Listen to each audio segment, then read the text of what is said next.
کہ تیرے امتی نے میرے امتی کی جیب کاٹی ہے۔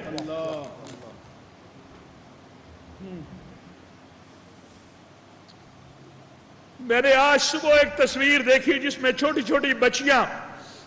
جن کا گھر جل گیا، وہ کھیتوں میں رات سوئی ہیں۔ میرے نبی نے تو اس بیٹی کو رحمت کہا ہے۔ قیامت کے دن یہ رحمت بیٹی جب رحمت للعالمین کے پاس اپنا مقدمہ لے کے جائے گی کہ آپ کے نام لیواؤں نے مجھے گھر سے بے گھر کر دیا، اس وقت کیا جواب دیں گے ہم؟ میں آج سوال کرنا چاہتا ہوں، ہر 2 ماہ کے بعد، ہر 3 ماہ کے بعد، یہ کون لوگ ہیں؟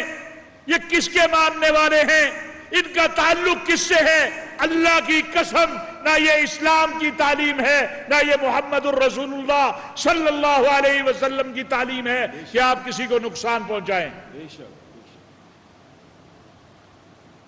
اور اگر اسی بات پہ جائیں کہ حضرت عیسیٰ علیہ السلام اگر قیامت والے دن یہ مقدمہ لے کر آ گئے کہ خاتم المرسلین محمد الرسول اللہ صلی اللہ علیہ وسلم آپ کے امتیوں نے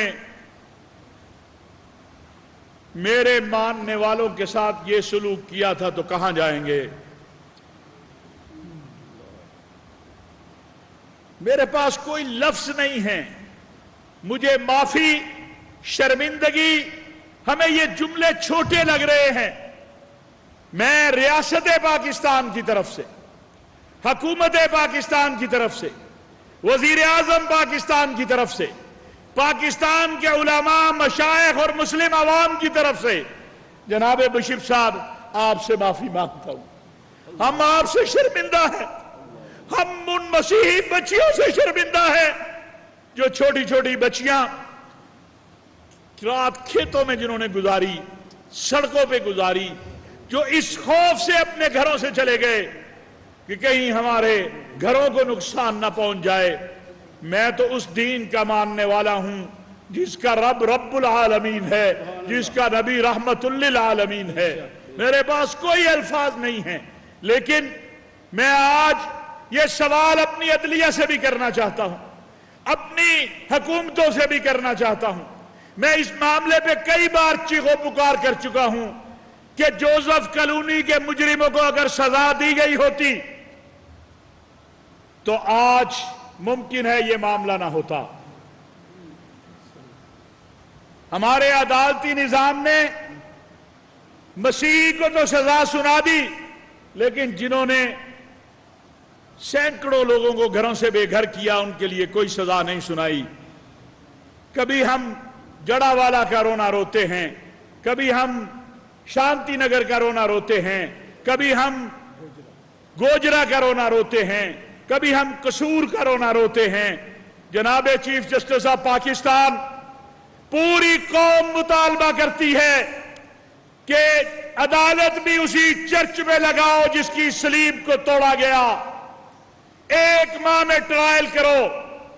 قوم چاہتی ہے کہ ان مجرموں کو سزا ملے، ان کو 9 مئی کے مجرموں کی طرح اس کیس کو لمبا نہ کرو۔ ہم تھک گئے ہیں۔ ہم قوم دنیا کو بتاتے ہیں دیکھو ہمارا ملک کیسا ہے، ہم سب اکٹھے بیٹھے ہیں، اور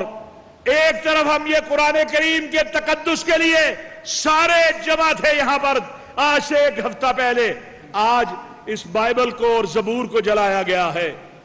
آج اس تورات کو جلایا گیا ہے۔ یہ قرآن جتنا میرے لیے مقدس ہے، اللہ کی یہ کتابیں جو ہیں یہ بھی مقدس ہے، اور جنہوں نے ان کو جلایا ہے میرا دکھ اتنا ہی ہے جتنا دکھ مجھے قرآن کریم کے جلانے کا ہے۔ اتنا ہی دکھ ہے مجھے اگر کوئی مسجد کو جا کے گراتا جتنا چرچ کو گرانے کا ہے، صلیب کو توڑنے کا ہے۔ میرے آقا علیہ السلام نے سیدنا عمر بن خطاب کے بارے میں کہا تھا، لو کان بعدی نبی لکان عمر۔ عمر فلسطین کے فاتح بن کر گئے، آج بھی وہ چرچ موجود ہیں، وہ عبادت گاہیں موجود ہیں، اسی حالت میں سب کچھ ہے۔ شام میں ایک چرچ کے تھوڑے سے حصے کو مسجد میں شامل کیا گیا، لیکن خلیفۃ المسلمین نے واپس چرچ کو وہ زمین دے دی۔ میں آج دنیا کو کیا منہ دکھاؤں کہ میں رواداری کی بات کرتا ہوں، یہ میرے ساتھی رواداری کی بات کرتے ہیں، یہ میرے ساتھ کھڑے ہو کے قرآن کریم کے جلانے والوں کے خلاف ہم آواز ہوتے ہیں۔ آج تو رات جلی ہے، میں کہنا چاہتا ہوں، آپ کے ذریعے پیغام دینا چاہتا ہوں، ہم اتنے ہی دکھی ہیں جتنا دکھ ہمیں قرآن کریم کے جلانے کا ہے، بلکہ ان لوگوں نے ہمارا مقدمہ کمزور کیا ہے۔ ہم سویڈن اور ڈنمارک میں ہونے والے واقعات پہ رو رہے تھے، انہوں نے یہ عمل کر کے ہمارے مقدمے کو کمزور کیا ہے۔ میں ایک بار پھر جناب بشپ صاحب آپ سے، کیونکہ یہ پاکستان کی بڑی مسیحی مراکز میں سے ایک ہے، آپ سے، آپ کی پوری قوم سے، اپنی طرف سے، پاکستان کی عوام کی طرف سے، اپنی ریاست اور حکومت کی طرف سے، وزیر اعظم پاکستان، سب سے پہلے ان کی طرف سے جو ہے مذمت کا بیان آیا، اور یہ میں اپنی طرف سے مطالبہ کر رہا ہوں، میں آج صبح سے تمام چینل پر، کہ جتنے چرچ نشانہ بنائے گئے ہیں، مقدس مقامات نشانہ بنائے گئے ہیں، مسیحی آبادی کے گھر نشانہ بنائے گئے ہیں، حکومت پاکستان سے میرا مطالبہ ہے کہ حکومت پاکستان فوری طور پر گورنمنٹ اپنے ذریعے سے ان تمام مقدس مقامات کو جو ہے بحال کرے، جہاں عمارتیں ٹوٹی ہیں ان عمارتوں کو بنایا جائے، جہاں جو نقصان ہوا ہے اس نقصان کو پورا کیا جائے، جو گھر جلے ہیں یا گھروں کے نقصان ہیں وہ پورا کیا جائے۔ اور مجھے امید ہے کہ وزیر اعظم پاکستان ہمارے اس مطالبے کے اندر، یہ مجھے میری مسیحی برادری نے نہیں کہا، مجھے بشپ صاحبان نے نہیں کہا، مجھے چرچ آف پاکستان نے نہیں کہا، مجھے محترم بشپ صاحب نے نہیں کہا، یہ میرا مطالبہ ہے ایز اے چیئرمین پاکستان علماء کونسل کہ جو جو نقصان ہوا ہے اس کا حکومت پاکستان اس کو پورا کر کے دے، اور یہ جو چرچ جو ان کا نقصان ہوا ہے ان کو بحال کیا جائے، اور پھر وزیر اعظم پاکستان خود وہاں تشریف لائے تاکہ دنیا کو ہم بتائیں کہ یہ جو وحشت اور دہشت ہے اس سے ہمارا کوئی تعلق نہیں ہے۔ میں محترم بشپ صاحب سے گزارش کروں گا کہ وہ اپنے خیالات کا اظہار فرمائیں۔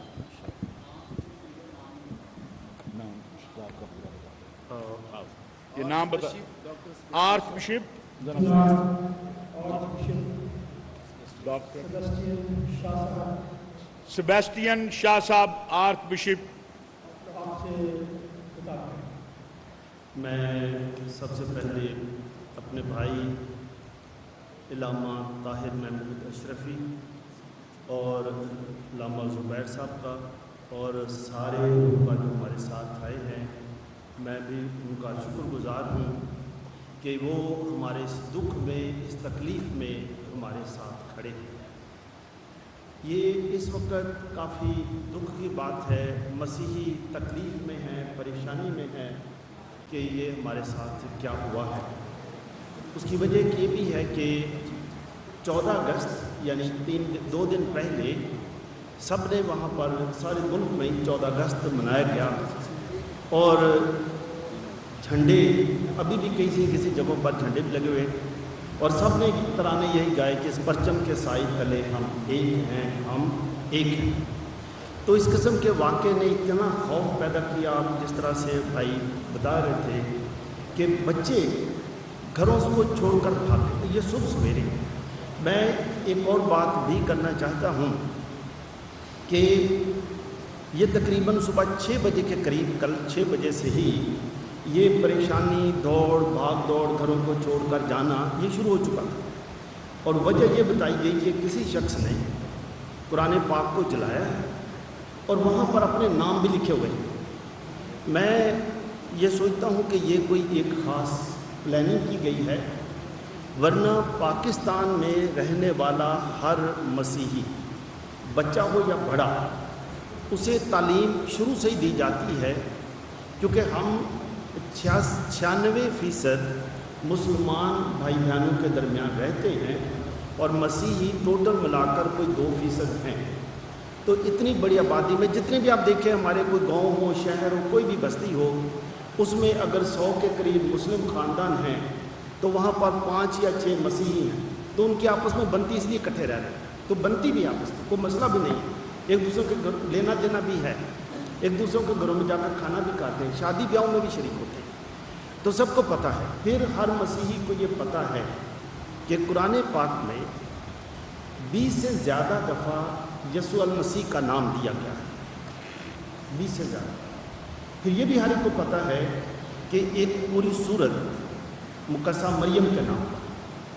پھر یہ بھی پتہ ہے کہ آل عمران، سورت آل عمران کے اندر بھی سارا کرسمس کا واقعہ بھی ہے، پیدائش کا واقعہ بھی ہے، سب کو پتہ ہے۔ اس لیے کوئی بھی مسیحی قرآن پاک کو جلانا تو کیا قرآن پاک کے بارے کچھ کہنا بھی وہ گوارا ہی نہیں کر سکتا، یہ سوچ نہیں سکتا۔ پھر ایک آپ یہ دیکھیں کہ اگر کسی نے قرآن پاک جلایا، وہاں لکھا گیا، وہاں سنا ہے کہ وہاں کسی نے لکھا تھا کہ میرا نام یہ ہے، اور میں کل سے ہی سوچ رہا ہوں کہ اگر کوئی بھی ذی العقل شخص ہو اور وہ یہ سوچے کہ کوئی اس طرح کا کام کرے اور اسے پتہ ہے کہ ملک میں قانون 295 ABC موجود ہے، اسے یہ بھی پتہ ہے کہ ہمارے مسلم بھائیوں کا جو قرآن پاک سے پیار ہے، عقیدت ہے، عشق ہے،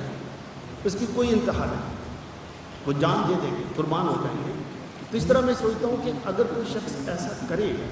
اس کو پتہ ہے کہ مجھے تو زندہ ہی زمین کھا جائے اگر میں یہاں پر ایسا کروں، یا عثمان اٹھا لے تو کر ہی نہیں سکتے جب تک کوئی خاص پلاننگ نہ ہو۔ لوگوں کے اپنی ذاتی رنجشیں ہیں، پیسوں کا لینا دینا ہے، کئی چیزیں ہیں، مکس ہیں، تو اس وجہ سے جس نے بھی یہ کیا ہے یہ انتشار پھیلانے کے لیے کیا۔ تو سب سے پہلے میں بھی اپنے سب بھائیوں کے ساتھ مل کر قرآن پاک کے جلائے جانے پر میں بہت شرمندہ بھی ہوں، اور اس کے لیے ہم معذرت بھی چاہتے ہیں، مذمت بھی کرتے ہیں۔ دوسری بات یہ ہے، میں اپنے مسلم بھائیوں سے بھی یہ درخواست کروں گا، اپیل کروں گا کہ ہمیں تھوڑا سا صبر و تحمل سے بھی کام لینا چاہیے کہ گورنمنٹ آف پاکستان میں ہمارے پاس قانون موجود ہیں، ایجنسیز موجود ہیں، تو اس ایسے اگر کوئی جس طرح یہ ہوا ہے اس کی تحقیق کرائی جاتی بجائے یہ کہ ایک دم مسجدوں میں اعلان ہو جاتا ہے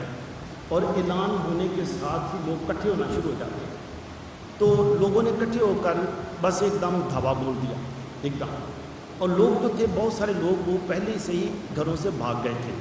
میں ان مسلم بھائیوں کا بھی، بہنوں کا شکر گزار ہوں جنہوں نے اپنے پڑوس میں رہنے والے مسیحیوں کو بتا دیا تھا کہ آپ بھاگ جاؤ، یہاں سے نکل جاؤ، تمہارے لیے خطرہ ہے۔ لوگ کئی لاہور آ کر انہوں نے مطلب ایسا بھاگے ہیں، لاہور آ کر انہوں نے سانس لیا، اور بھی کچھ کھیتوں میں بھاگ گئے، پورا دن ہی ادھر ادھر چھپتے رہے، کیونکہ یہ صبح 6 بجے کی بات ہے جب سے یہ مسئلہ شروع ہوا۔ پھر یہ ہے کیونکہ مساجد میں اعلان ہو گیا، تو اس طرح سے کوئی 20 سے زیادہ چرچ جلائے گئے۔ وہاں پر اس علاقے میں بستی میں تو 4-5 ہی چرچ تھے، اس کے ساتھ جو متصل چھوٹے چھوٹے گاؤں ہیں، اب وہاں پر بھی یہی کام شروع ہوا۔ اب چرچز کو جب جلایا گیا، چرچز میں انجیل مقدس ہے، زبور ہے، توریت ہے، اب کئی وہ جلا دی گئی کتابیں، وہ بھی جلا دی گئی۔ تو ہم نے یہ بھی دیکھنا ہے کہ ہم کیا کر رہے ہیں۔ گرجوں کے اوپر چڑھ کر آپ لوگ فوٹیج دیکھ چکے ہیں، سلیبیں توڑی گئیں اور بے حرمتی کی گئی۔ اس کے علاوہ پھر آخر میں قبرستانوں میں جا کر، قبرستان تھا نزدیک، وہاں جا کر بھی قبروں کو مسمار کیا گیا، وہاں سلیبیں لگی ہوئی تھیں۔ تو میں سوچتا ہوں جس طرح سے میں نے پہلے کہا، جب ہمیں فون آنے شروع ہوئے کہ بشپ صاحب ہمارے لیے کچھ کریں،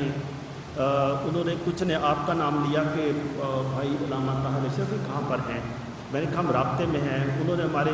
ڈائلاگ والوں سے بھی پوچھا، انہوں نے بہت سارے علماء کا نام لیا، پوچھا، انہوں نے کہا کہ پولیس یہاں پر بالکل ان کی بس میں نہیں ہے بات، وہ اگر کھڑی بھی ہے ان کے سامنے بھی، انہوں نے فوٹو بھی دکھایا کہ دیکھیں پولیس کچھ نہیں کر سکتی، ہجوم اتنا بڑا ہے کہ پولیس کچھ نہیں کر سکتی، تو یہ ہے بھی صحیح بات۔ تو ایک بات ہے، میں سوچتا ہوں کہ، اور وہی کسی اور ایک نے فون کیا، کہنے لگے جی ہم نے صرف سموار کو بھی 2 دن پہلے، کیونکہ یہ منگل بدھ کا واقعہ ہے، کہنے لگے 2 دن پہلے ہم نے یہاں پر ہی ترانے گائے ہیں، اس پرچم کے سائے تلے ہم ایک ہیں، اور یہ بچے جو بھاگ رہے ہیں، خواتین جو گھروں کو چھوڑ کر اور ان کے سامان اٹھا اٹھا کر گھروں سے اٹھا کر سڑکوں پر لا کر جلائے گئے۔ یہ جو خوف ہے یہ واقعہ گزر جائے گا۔ ابھی جس طرح سے پہلے واقعات ہوئے ہیں، یہ ایک کوئی ہو سکتا ہے پہلے کی طرح ہی ہو کہ کوئی کمیٹی بنے گی، تحقیقاتی کمیٹی بنے گی، 15-20 دن تک کوئی آنا جانا رہے گا، کوئی ادھر آئے گا کوئی ادھر جائے گا، رپورٹ تیار ہو رہی ہے، گھر بنا دیے جائیں گے۔ لیکن ان بچوں کے ذہن میں پاکستان میں رہتے ہوئے جو خوف پیدا ہوا، جو مسلم لوگوں کی طرف سے جو یہ ظلم ہوا، اس کا خوف ان بچوں کے ذہنوں سے یہ کون نکالے؟ تو میں سوچتا ہوں کہ یہ ایک واقع ہی، جیسے بھائی نے کہا ہے کہ یہ حملہ مسیحیوں پر ہوا، ریٹیلیشن میں ہوا، لیکن اس کا جو اثر ہے وہ ہم پاکستان پر ہوا، پوری قوم پر ہوا۔ یہ جو حملہ ہے یہ پاکستان کی ساکھ پر ہوا ہے۔ بے شمار باہر کے جو لوگ ہیں وہ بھی اس کو دیکھ رہے ہیں، پوچھتے ہیں کیا ہوا، تو ہم ان کو بتا رہے ہیں۔ اور آپ کو میں بتاؤں کہ ہم ہر پاکستانی اسٹوڈنٹس کو، یہ سینٹ اینتھنی اسکول ہے جہاں پر ہم، چاہے اس میں کرسچن مسلم بچے ہیں یا مسلم، یہاں پر بھی آبادی کے لحاظ سے یہاں پر تقریباً 95% بچے مسلم ہیں۔ ہم سب کو تربیت دیتے ہیں، سب کو شہری بناتے ہیں، اور ہم بتاتے ہیں کہ پاکستان میں کئی دفعہ لوگ پوچھتے ہیں جی پاکستان میں ہمارا مستقبل کیا ہے؟ میں کہتا ہوں کہ آپ پاکستان میں پیدا ہوئے،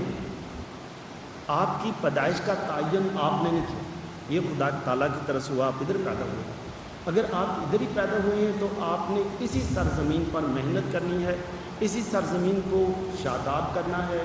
یہاں پر رہتے ہوئے آپ نے ہر ایک کے ساتھ پیار محبت سے رہنا ہے۔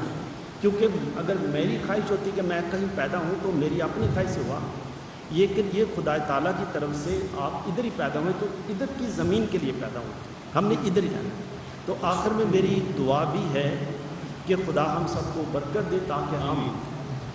بڑے تحمل کے ساتھ، اگر کوئی، اب خدا کرے کہ ایسا واقعہ نہ ہو، لیکن اگر کوئی ایسی بات ہوتی بھی ہے تو اس کی تحقیق کی جائے، تاکہ فرد واحد، اگر یہ شخص نے، فرد واحد نے کام کیا تو پوری آبادی کا اس سے کیا قصور؟ پوری آبادی کو تو نہیں نقصان پہنچانا چاہیے۔ وہاں کا جو فادر ہے، پریسٹ ہے، اس کا تو اس میں کوئی قصور نہیں، اس پر حملہ ہو جاتا ہے۔ اب گرجے شہید ہو گئے، اب ان کا کیا قصور؟ وہ تو بلڈنگ ہے۔ تو فرد واحد کا عمل پوری آبادی سے اس کو نتیجے پر نہ اس کو کیا جائے، پوری آبادی کو اس کا جو ہے ٹارگٹ نہ